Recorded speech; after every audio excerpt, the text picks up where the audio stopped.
বাংলাদেশে তেলে কোনো মজুদও নাই, সংগঠন নাই। বিএনপির মধ্যে জামাত আছে, বিএনপির মধ্যে আওয়ামী মনোভাবাপন্ন লোক আছে, কালচারালি বিএনপির মধ্যে আস্তিক আছে, নাস্তিক আছে। এটা একটা গ্লোবাল ক্রাইসিস, এটা নিয়ে কোনো, কিন্তু এই গ্লোবাল ক্রাইসিস বাংলাদেশে যেটা হয় কি, আমাদের এখানে যেহেতু নিজের নাক কেটে হলেও পরের যাত্রা ভঙ্গ করতে হবে এরকম একটা টেন্ডেন্সি থাকে, সেক্ষেত্রে এটাকে একটা সুবর্ণ সুযোগ হিসাবে পাইছে বিরোধী দল, যে আচ্ছা পাইছে এইবার। হ্যাঁ, তো এইটা সরকারের দিক থেকে সংকট অ্যাড্রেস করা হয়নি, ব্যাপারটা তো এটা সত্য না।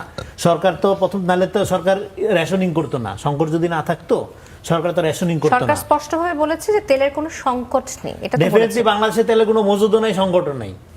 বাংলাদেশের যে ইকোনমি, কখনোই আমাদের তেলের খুব ভালো মজুদ ছিল, এটা রেকর্ডই দেখাইতে পারবেন না। আমরা 12% মজুদ পাইছিলাম। হ্যাঁ, তো কখনোই তেলের কোনো আমলে আমাদের তেলের খুব ভালো মজুদ থাকে না, যে 6 মাস, হ্যাঁ 1 বছরের মজুদ আছে, এরকম অবস্থায় আমাদের ইকোনমি নাই, এটা এফোর্ড করতে পারে না।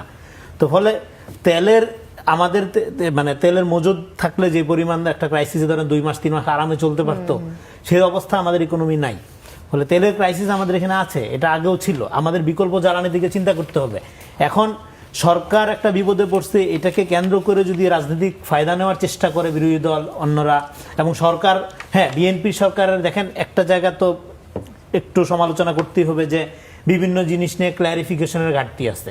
সেই ক্ল্যারিফিকেশনের ঘাটতিটাই ন্যারেটিভ পলিটিক্স দিয়ে পূরণ করা হয়। হ্যাঁ, তখন আবার দেখা যায় যে আরেকটা হলো যে গুপ্ত নিয়ে যে আলাপটা, গুপ্ত রাজনীতি আসলে একটা বড় সমস্যা।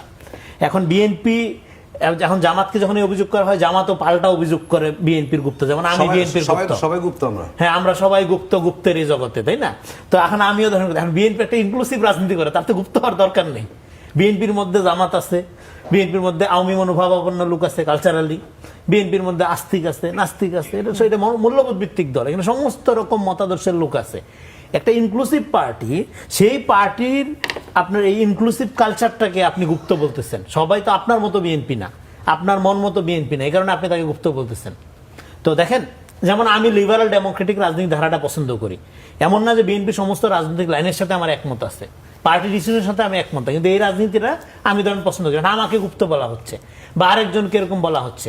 তো একটা ইনক্লুসিভ পলিটিক্সকে আপনি গুপ্ত বলতে পারবেন না। আর ক্যাডার ভিত্তিক রাজনীতি গুপ্ত আকারে ফাংশন করে, এটা পৃথিবীতে নতুন না।